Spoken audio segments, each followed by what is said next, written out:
a tiny bleak island in the Pacific, buffeted by the wind.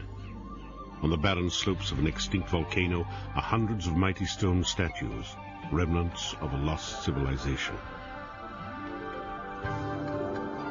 I'm John Rhys-Davies. Join me as we probe the secrets of Easter Island, next on Archaeology.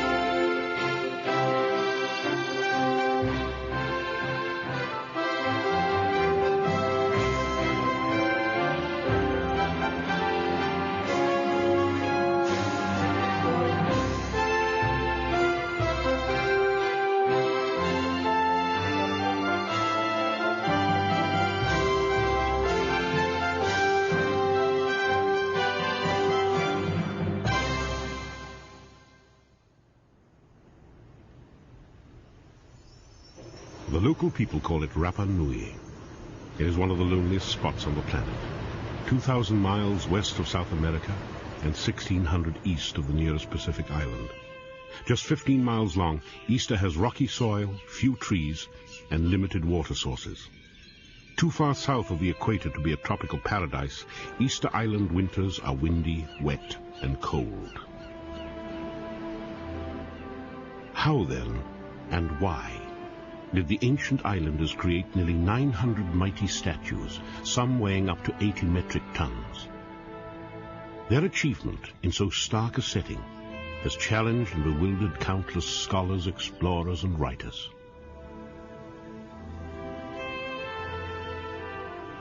The first European to land was the Dutchman Jacob Roggeveen in 1722 on Easter Sunday, giving the island its name. He reported that the islanders worshipped in front of tall, strange statues. Later visitors left conflicting reports, mostly because their stays were short and superficial. In 1774, the English explorer Captain Cook found many statues toppled and broken, but others still standing on their ceremonial platforms, or ahu. He noted plantations of bananas, sugarcane, and sweet potatoes, and a few leaky canoes. And even though the islanders were friendly, few women were in sight. They seemed to be hiding. In the last century, slave raiders from Peru decimated the population.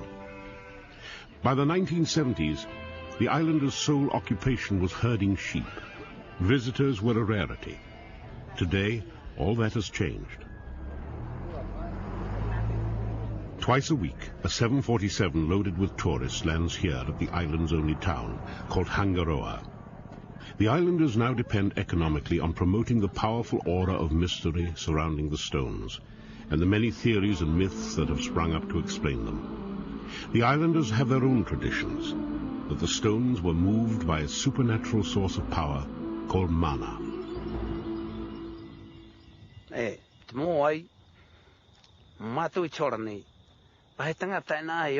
Many islanders still believe the statues were moved by mana, a supernatural power. Otherwise, how could they have done it? We think the statues walked by themselves to the ahu sites, and that's something that shouldn't be forgotten.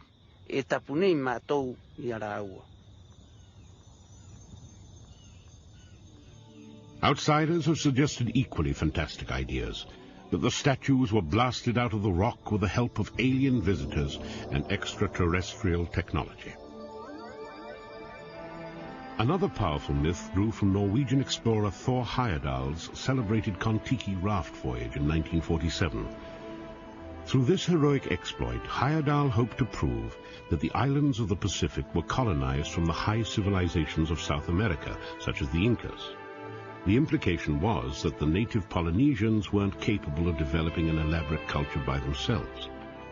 But there was almost no solid evidence to back up Heyerdahl's theory, or its implicitly racist overtones. Recently, a more subtle myth has grown up around the statues, that the builders wrecked their own environmental civilization in a process disturbingly similar to some modern scenarios of environmental catastrophe. Few monuments in the ancient world have provoked so many bizarre and conflicting theories. Even level-headed archaeologists disagree about the real story behind the enigmatic statues of Easter Island. Should we view them as a triumph of engineering brilliance, the handiwork of a resourceful and enterprising people, or as the irrational products of a culture that indulged in an orgy of environmental destruction? Can science penetrate through the myths of Easter Island and tell us what really happened?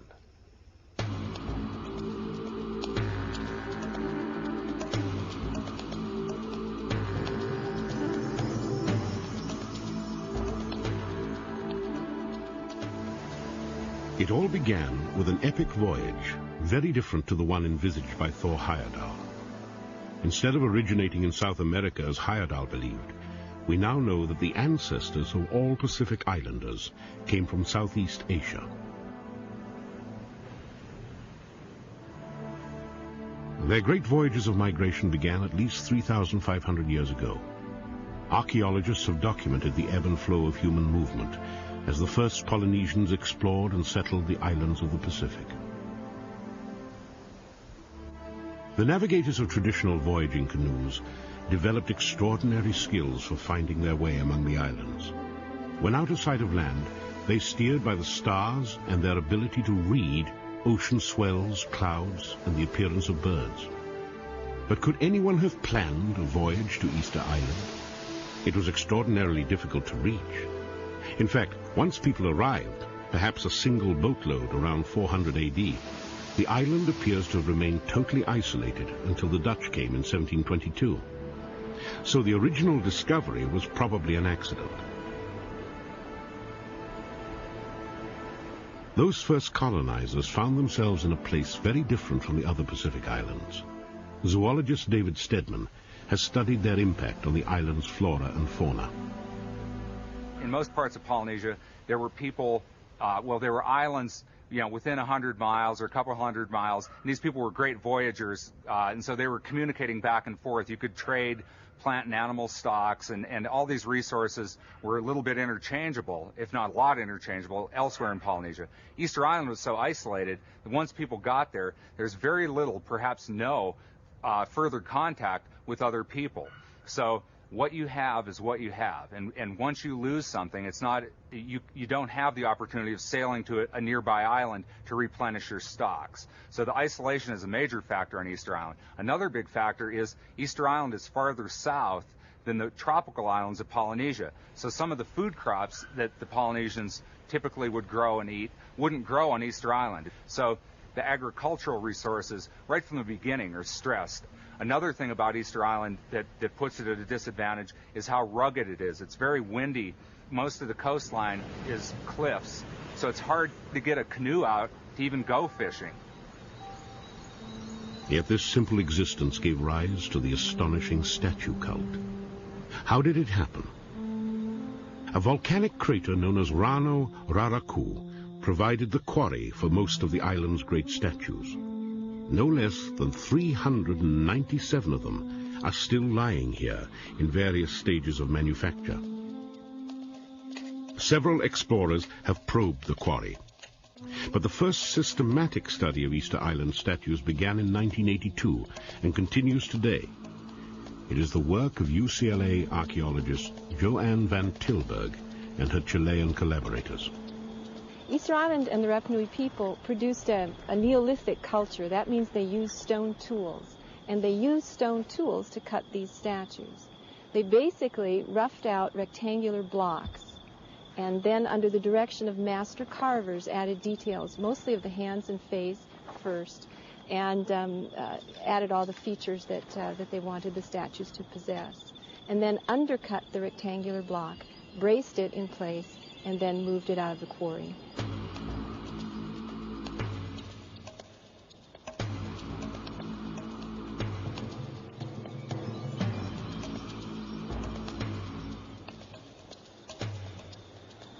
When the Rapa Nui people discovered and settled this island, it was relatively well forested, not lavishly, but certainly lushly forested. There was a palm tree that grew here that's very useful, and they could use that palm tree, the wood of it, for levers and rollers in statue transport and construction. There were also other types of trees and shrubs here that the fiber from those trees could be used to make good stout ropes. And so they used basically natural products, that were already here on the island.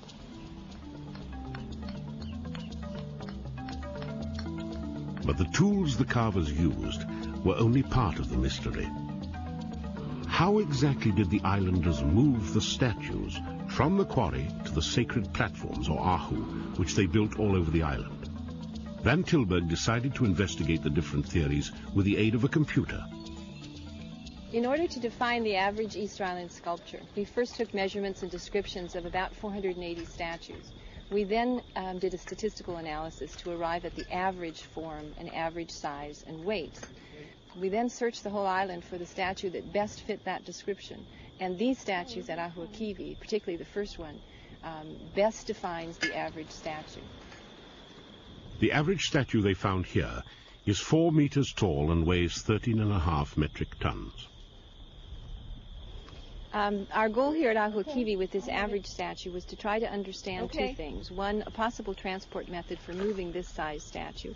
And secondly, to get some insight into the Rapa Nui chiefdom that was able to accomplish this task. In other words, we wanted to know how many people were involved, how much food they ate, and how much land they would have needed to control to produce that food. So we were looking at both politics and resources, as well as transport technology. Back at the University of California at Los Angeles, Van Tilburg used her field data to recreate the average statue inside the computer. First, she converted the measurements of the statue into a scale model. With the help of the computer image and scale models, she tested different ways of transporting the stones. The simplest turned out to be this one. The statue lies face up on 2 wooden beams and hauled on rollers.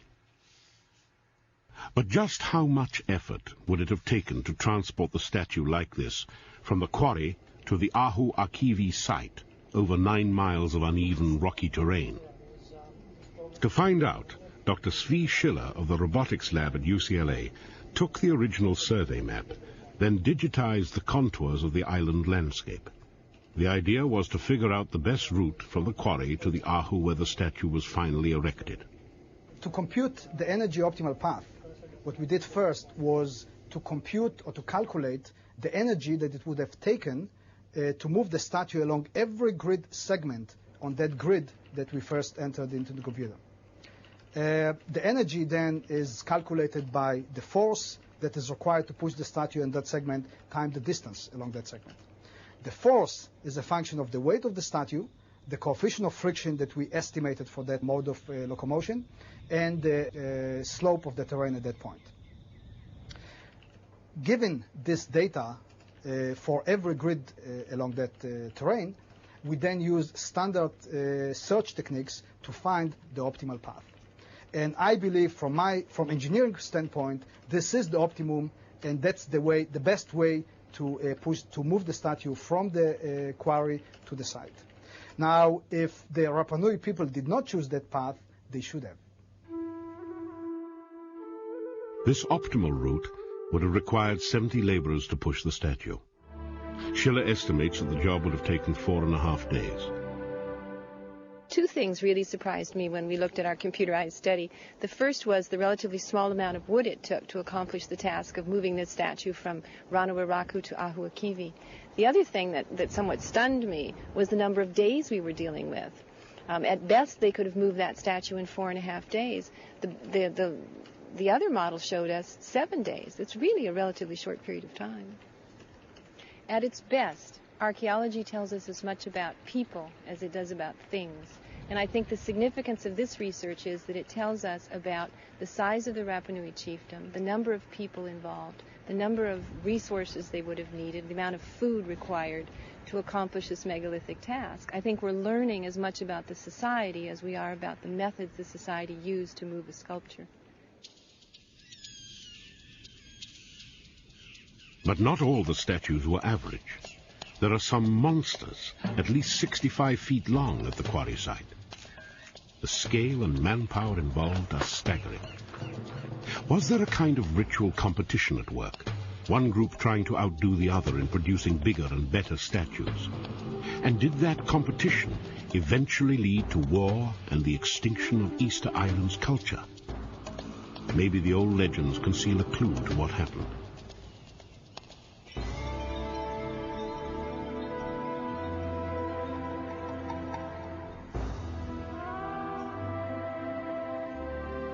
The old myths of Rapa Nui tell how the first humans arrived. They say a great chief, Hotu Matua, landed here, a place called Anakena on the northern coast of the island, and divided the land among his 6 sons. So were created the 6 key divisions of the land, known as Mata.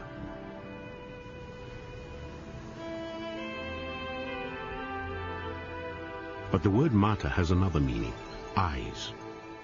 The eyes of the ancestors which imbued the statues with power. Ancestral power invested in the 6 sacred territories of the island was the most important force on Rapa Nui. To capture that power, the islanders raised their mighty statues. The Rapa Nui people carved so many statues because they used them to assert land ownership. They used them as vehicles into which the spirits of the gods could be called to ensure fertility of the land, and also in order to assert their status and rank in this highly competitive society of which they were a part.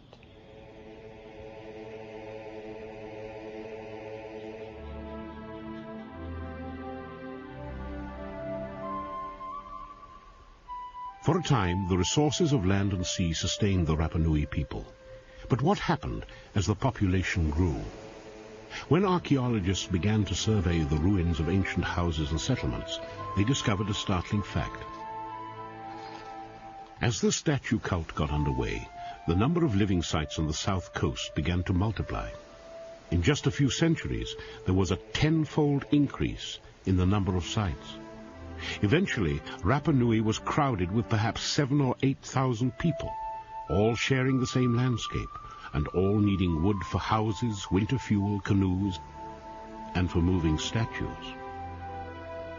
The stage was set for a crisis.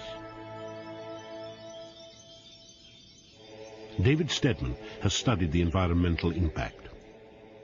You have to keep in mind that, like all Polynesian islands, Easter Island was divided up into districts, and it might not have been beyond an early Easter Islander to not worry about wiping out the timber in their own district, because they might see some timber in the next district and they'd figure, well, we're stronger than them, or maybe we can negotiate something, whether it's peacefully or not. Maybe we can score on some wood from that next district. Of course, as timber gets scarcer and scarcer, that next district is going to be less and less likely to just give up their timber or trade it or whatever. And the reason why that a reforestation program never really successfully got off the ground on Easter Island, why they never could keep, every district could keep groves of trees going, was that the resource became so scarce that people started raiding from district to district, and the ensuing chaos resulted in the inability to ever reforest the island, ever keep a stock of trees going.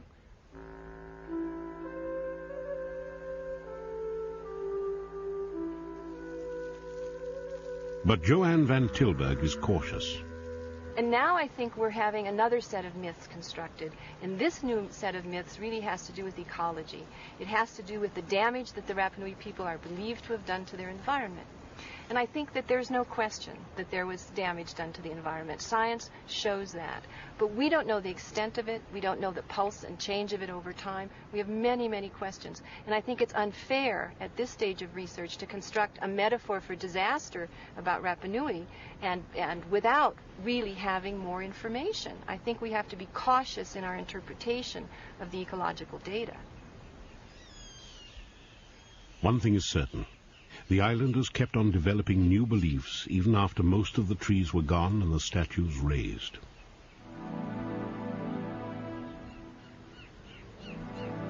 This is Orongo, overlooking an extinct crater at the southwest end of the island. Around 1500 AD, a whole new cult took root here.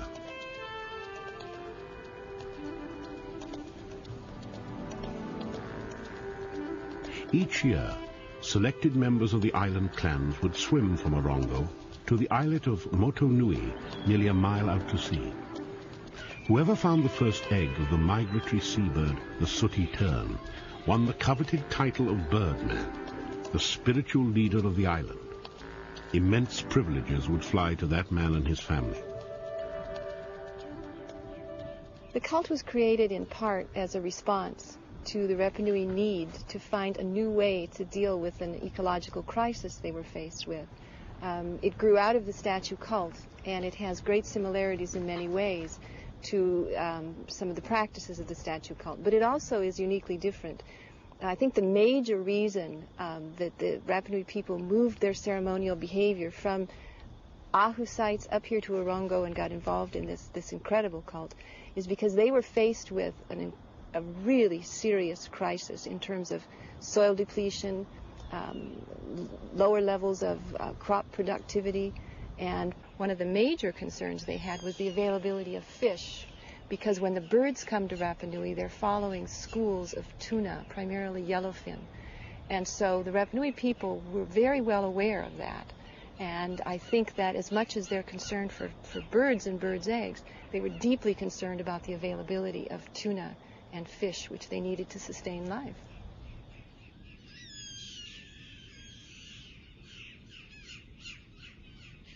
While the Birdman cult took over once the great burst of statue building had ended, the old values weren't totally lost. Easter Island's final secret is here, at Ahu Akivi. Chilean archaeologists discovered these statues were raised well after 1600, just a century or less before the first Europeans arrived. Island legends say that this was a time of chaos and bloodshed. Science tells us nearly all the trees had gone, and there was little food to be had. Yet one chief managed to transport and erect these 7 statues, a final triumph and a challenge to the many myths about Easter Island.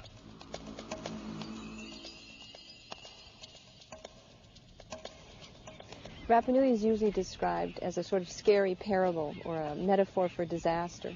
And we know that they did make major changes on this island ecologically. They did damage to the soil, they cut down the trees, they destroyed numbers of bird species, they were hard on the fish and other kinds of resources that they had here. There was some overpopulation with time. There's no question that all those things happened. But I think it's really, really important to think about this place in terms of the adaptations that the Rapa Nui people made to the changes that they were faced with. They did change the way they lived in many ways. They developed new technology to grow plants, and they changed the statue cult. It adapted and changed over time. And I think what these statues represent is not failure. These statues represent palpable hope for change. These people kept looking for a way out. And I think that if we see anything here, we see that. It's a real hymn to the human spirit.